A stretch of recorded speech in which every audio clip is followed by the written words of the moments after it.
नमस्कार मेरे प्यारे दोस्तों, मैं हूं आपका होस्ट शेफ धीरज। आज इस वीडियो में हम लोग बात करने वाले हैं कैश हैंडलिंग प्रोसीजर के बारे में।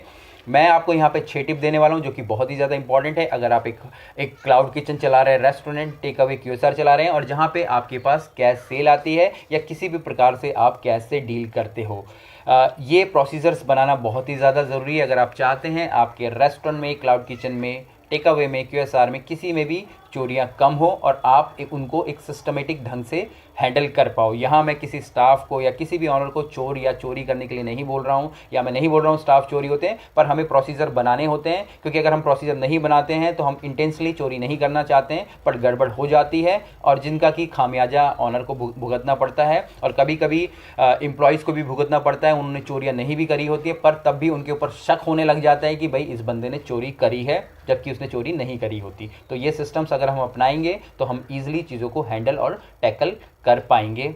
सबसे पहले मैं जो टिप्स बताऊं 6, उससे पहले मैं आपको यहाँ कुछ पॉइंट्स बता दूंगा ताकि आप इन टिप को ईजिली समझ पाओ। सबसे पहले हमें अपने ड्रॉर को समझना पड़ेगा और लॉकर को समझना पड़ेगा। ड्रॉर होता है जहाँ पे हम लोग अपने छुट्टे पैसे रखते हैं। लॉकर का मतलब होता है या इसको आप तिजोरी बोल सकते हैं, मेन तिजोरी आप बोल सकते हैं, वो अलग होती है। दोनों बिल्कुल अलग होने चाहिए। दूसरा, आप हमेशा आपको एक बंदे को रिस्पॉन्सिबल ठहराना होगा कि कौन उस चीज़ के लिए रिस्पॉन्सिबल है। आप खुद भी हो सकते हो, आपका मैनेजर भी हो सकता है, या आपके द्वारा कोई भी एक बंदा अपॉइंट किया हुआ, या फिर कैशियर। चाहे तो आप कैशियर को अलग कर सकते हैं, पर अगर आपका ऑपरेशन छोटा है तो ये सारे रोल में या तो आप ही होते हो या फिर कोई मैनेजर होता है। तो यहाँ पे इन 3 चीज़ों को, जैसे कि मैंने लॉकर बोल दिया, उसके बाद आपका जो मैंने ड्रॉर बोल दिया, और तीसरा मैंने मैनेजर या आप खुद हो गए, इन तीनों को यहाँ पे सबसे मेन इंपॉर्टेंट आप बोल सकते हैं। अब टिप को स्टार्ट करते हैं।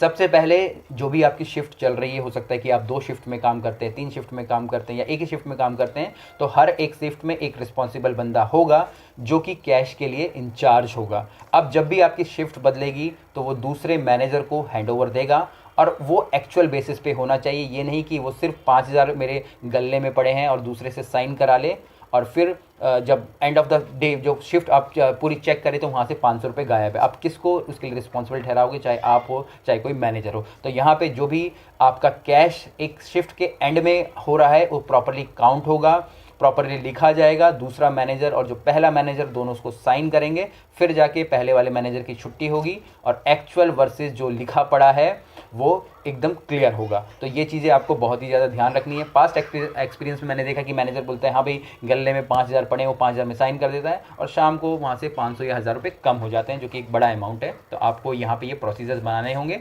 ताकि चोरी ना हो पाए। कभी कभी ऐसा भी होता है कि बीच में कई सारे ऐसे ट्रांजेक्शन्स हो जाते हैं। हमने बर्फ़ खरीदने के लिए पैसे दे देते, कोई बीमार हो जाता है, वहाँ उसको हम लोग 500 रुपये दे देते हैं और हम लोग वो चीज़ें ध्यान नहीं रखते हैं और इवन हम लोग मिस भी कर जाते हैं। तो ये चीज़ें अवॉइड करने के लिए आपको ये चीज़ें करनी पड़ेंगी।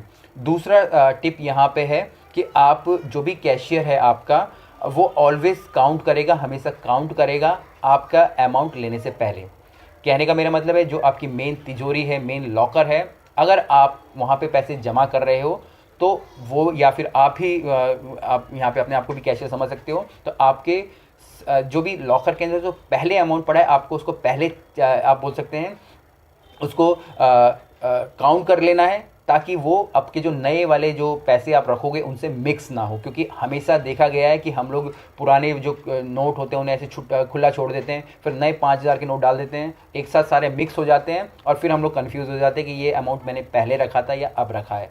तो कोशिश कीजिएगा जो भी अमाउंट आप पहले से आपके लॉकर में पड़ा है, मेन लॉकर या मेन तिजोरी में पड़ा है, उसको आपको अच्छे से काउंट कर लेना है और उसको एक चिट आप लगा सकते हैं कि भाई यहाँ पे 10,000 रुपये हो गए, 15,000 रुपये हो गए, और फिर उसको अलग एक कोने में रख के नए वाले जो भी आप पैसे डालोगे उसको वहाँ पे आपको रखना है।